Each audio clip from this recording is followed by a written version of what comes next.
الرحمن الرحيم. عبد الرحمن عثمان حسن شعر قولها قورتي وعن كهadlayaa dhowr mowduuc oo ka mid tahay debashiiska dumar iyo caruur badan iyo dhalinyaro badan oo ku soo batay dooxyada magaalada anigoo soo arkayba kuwa intaasaan ka hadlayaa dekedan waan ka yara hadlayaa bismillaahi raxmaani raxiim waxaan ku bilaabayaa debashiiska waagahan badan waa ogtahay oo had iyo jeeraale waqtigan iminka socda waxa soo batay dadkii darbashiifka ahaa oo dumar iyo caruur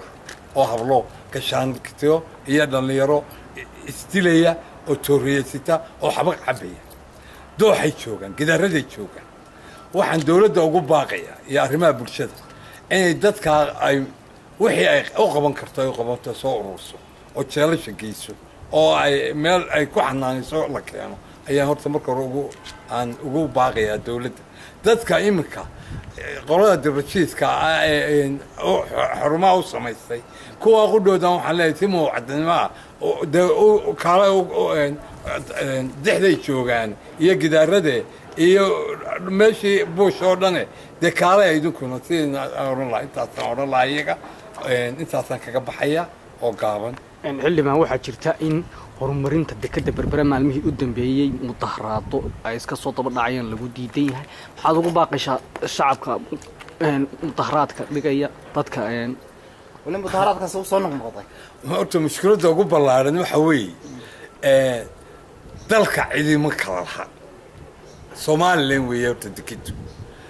marka ugu horeysa qolo hadday sheegatana laga yeeli maayo hadday mudaharaad sameeyay hadii kale laga yeeli maayo midna waan ku sheego deegaan baa jira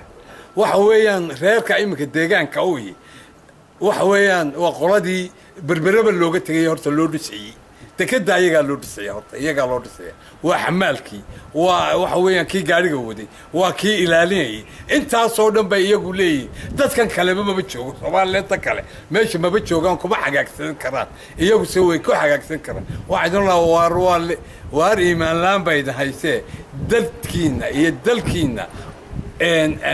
u tura oo ilaashada cidi wax kama doonaysay mana leedin berbera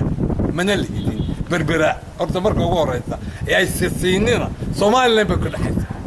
Soomaaliland taasna waa idin oran lahaa assalaamu calaykum wa rahmatullaahi wa barakaatuh.